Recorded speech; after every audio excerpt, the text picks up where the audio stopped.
अस्सलाम वालेकुम मेरे प्यारे व्यूवर्स। आज हम बकरा ईद स्पेशल रेसिपी लेकर आए हैं। वही रिवायती मटन कौरमे की रेसिपी लेकर आए हैं, लेकिन बहुत ही आसान तरीके से और क्विक तरीके से हम आपको ये रेसिपी देने जा रहे हैं। स्टार्ट करते हैं। सबसे पहले हमने तेल के अंदर प्याज को ब्राउन करके एक साइड पे रख लिया ताकि हमारे वक्त की बचत हो सके।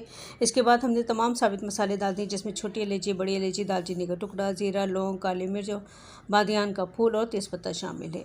अब इसके अंदर हम मसाले डाल रहे हैं, जैसे कि 1 चम्मच हम यहाँ पर धनिया का इस्तेमाल कर रहे हैं। ज़्यादा धनिया का इस्तेमाल नहीं करेंगे क्योंकि कौरमे की रंगत फिर चेंज हो जाती है। तो अब यहाँ पर हमने लाल मिर्च भी डाल दी है और थोड़ा सी हमने यहाँ पर हल्दी भी डाल दी है और नमक भी डाल दिया है। और इस मसाले को हम थोड़ा थोड़ा सा पानी डालकर 1 से 2 मिनट तक के लिए इसको अच्छे से भूनेंगे, जब तक कि तेल जो है वो सेपरेट ना हो जाए गोश्त से।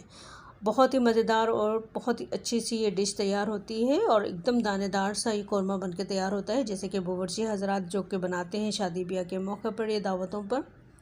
अब इसके साथ ही जैसे हमारी अच्छी से भुनाई हो जाएगी, इसके बाद हम इसके अंदर दही भी मिला देंगे। दही को भी यहाँ पर हमें बहुत अच्छे तरीके से भुनना है। तकरीबन आपके 5 से 6 मिनट यहाँ पर भुनने में लग जाएंगे।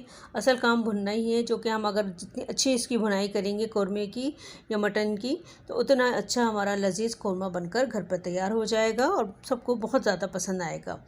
अब इसके अंदर पानी डाल देंगे ताकि गोश्त हमारा जो है वो गल जाए, क्योंकि 5 से 6 मिनट हमने सिर्फ भुनाई की है, गोश्त को गलाया नहीं है। तो अब इससे 20 से 25 मिनट के दरमियान हमारा जो मटन है वो अच्छे तरीके से गल जाएगा। आप इसको कवर कर दीजिए। अब इसके बाद इसको हम अच्छे से कवर कर देंगे ताकि स्टीम इसकी बाहर ना आए। अपने स्टीम में ही है जल्दी से, और यहाँ पर जो फ्लेम है वो मीडियम टू हाई फ्लेम रखनी है। और ये देखिए हमारा अच्छे से तैयार हो गया। अब चूरा कर दिया है हमने ब्राउन अपनी प्याज को, और इसको इसमें शामिल कर देंगे। इसके बाद देखिएगा कौरमे की जो लुक है वो कितनी अच्छी आएगी माशाल्लाह से, जैसे कि दानादार कौरमा होता है इस तरीके की लुक आएगी। इसको भी अच्छे तरीके से यहाँ पर हमें भुनना है 1 से 2 मिनट के लिए। और जैसे आपको लगे कि ये बहुत ज़्यादा थिक हो रहा है, तो इसमें गर्म पानी करके थोड़ा सा इसमें शामिल कर दीजिएगा, और यूँ हमारा शानदार सा ये कौरमा तैयार हो जाएगा।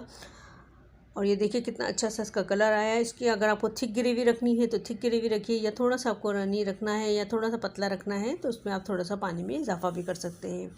लेकिन कौरमा जो है वो थिक ही अच्छा लगता है।